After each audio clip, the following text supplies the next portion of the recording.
mean, speak your truth. You know what I'm saying? Whatever you need to say, hey, you're not censored over there. Criminals set the colony. You hate me because I'm speaking the truth. You try to silence me. I believe in my God and in my gun. And you say, well, you don't really believe in God if you believe in the gun. I believe in God and my gun. All of this spooky shit y'all doing, all of this death threats and all of this shit, I'm going to get into all of that. Because I'm not here to be feared. You understand? And it's not like I'm not human that I don't fear. I'm definitely that. But one thing I'm not going to do is I'm not going to live I don't know what that's like. So right now I'm on this platform with no other reason but to build allies. And allies that's just as pissed off as I am. And now, because that's really from the angle that I come from. Yeah. And I'm going to say a little more than that, because you know what? I spent 11 unjust years in prison, in all 5 prisons in New York State. And I spent those unjust years watching correctional criminals do some criminal shit that they don't have to be held accountable for. And it confused the fuck out of my mind. And it pissed me off. And then it started to traumatize me, right? Because now I come home and I'm thinking, okay, people want to know this. They asking for this information. They quote unquote asking for it. Yeah. Nah, not what I want to say. They don't want to know. She wilding. See how I talk? That's how I talk. That's how I live to talk.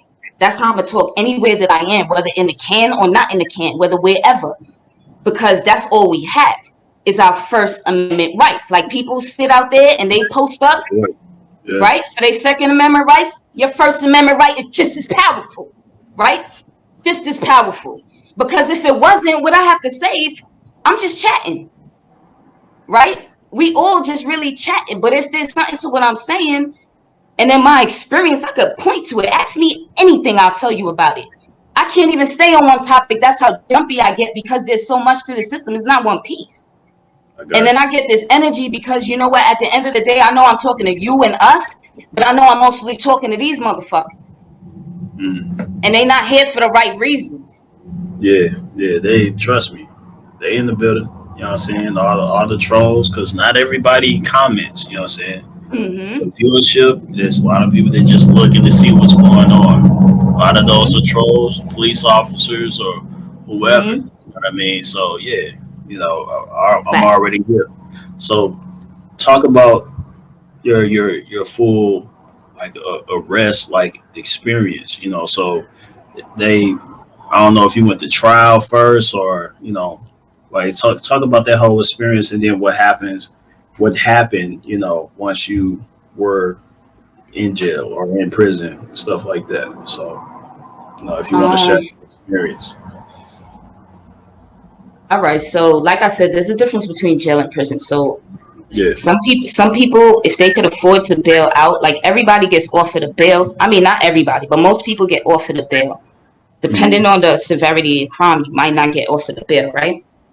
So, back in the time, in the early 2000s when I got locked up, you know, things are a lot more quote unquote progressive now, with a little bit has changed. But back then, like even coming up on funds, like the Black community to come up on funds was difficult, you know. So to come up on $30,000 in cash was difficult for my mom, who had mad other mouths to feed, you know. So it's basically like, it's either you're gonna bail out or I'm gonna pay for your attorney. Those is my options. And I'm like, if I end up blowing trial, this time that I do is gonna count. So I'd rather you pay for my attorney, because the legal aid is telling me to cop out to 5 years. They don't have no evidence on me. You understand what I'm saying? I'm possessing a weapon. That's what I have. That's what I'm willing to cop out to. That's what I'm willing to do time for. That's what I know I am guilty of. That is what it is. No matter how I came into contact with that weapon.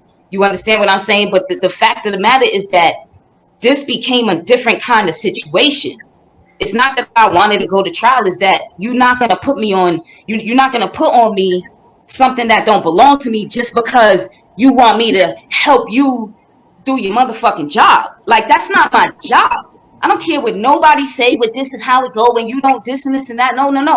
that is not my job. I have my rights, right? My right is to exercise my right to trial. My Sixth Amendment right is to have the right to a counsel, a competent one. So that's what I'm going to try to exercise. And since the legal aid that I'm not paying for is telling me to cop out, then yeah, I'm going to take my mom's offer and say, yes, I want an attorney instead of bailing out. Those are my options.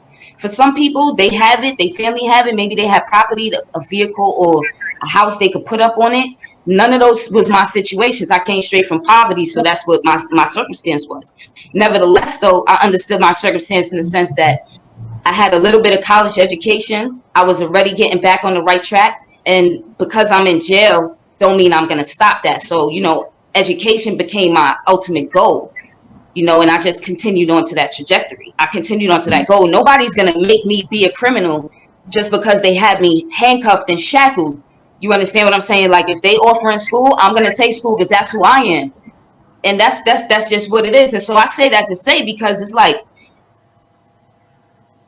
everybody talks about the wild black community, the black on this quote unquote fake fictitious black on black crime, right? And I'm quoting that because there's Asian on Asian crime, white on white crime, Hispanic on Hispanic crime, but they only call it black on black crime.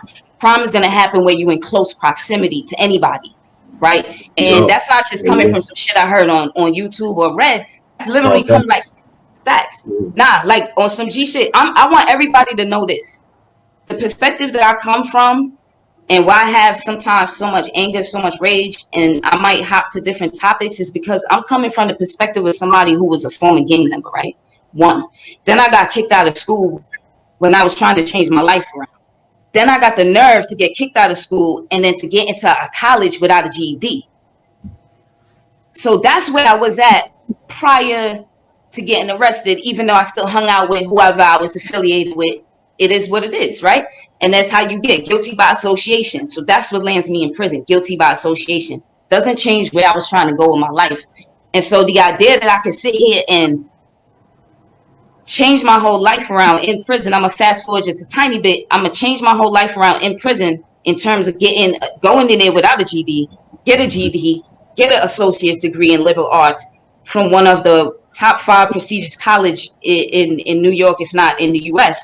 But then have the nerve to come home with 5 years on parole after spending 11 illegal, unjust years that has its own circumstances, situations each day by day, month by month, year by year, and decade down to the last days of which I had experience. But nevertheless, I came home homeless. Still the happiest you can be. In traffic on the train? What? Y'all stressed? This is love. Like, that's how it was, because there's no better place to be but outside of a cage. You're a human. You don't belong there. You understand what I'm saying? So your body is naturally like, woo. The problem was that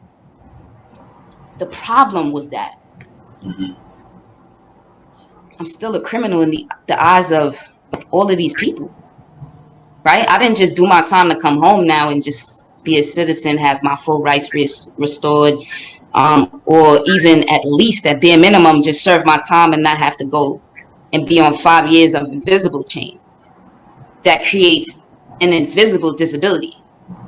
Because the worst thing that somebody could be is in a position like Grandmaster Jay right now, which is to be on invisible chains. You can see him time to time, you can hear him, but you don't see the psychology behind what's being done, and you can't even explain that. You know, you just have to endure and try to vent as much as you can and hope that people understand where the anger is coming from, you know. Yeah. They insured the ships, they paid for the whips, they funded the expeditions, they paid for the trips, and they talk about genocide, they funded our Holocaust, they screaming out Mazel Tov from throwing the Molotov. Hit you in your noggin, now your yarmulke falling off. It's Yahweh, because you lack the matzah to deal with my people proper. Now you gon' have to deal with this bleeping shotgun, the slumlord. The moment you see me, you know you done for. You even see my face on your TV, you better run for it. The evil Hebrew, unequal, you claim to be the chosen people. The wrath of God come to see you. No respect for Israel, you criminal, set the colony. You hate me cause I'm speaking the truth, you try to silence me. I believe in my God and in my gun. And you say, well, you don't really believe in God. If you believe in the gun, I believe in God and my gun. It's time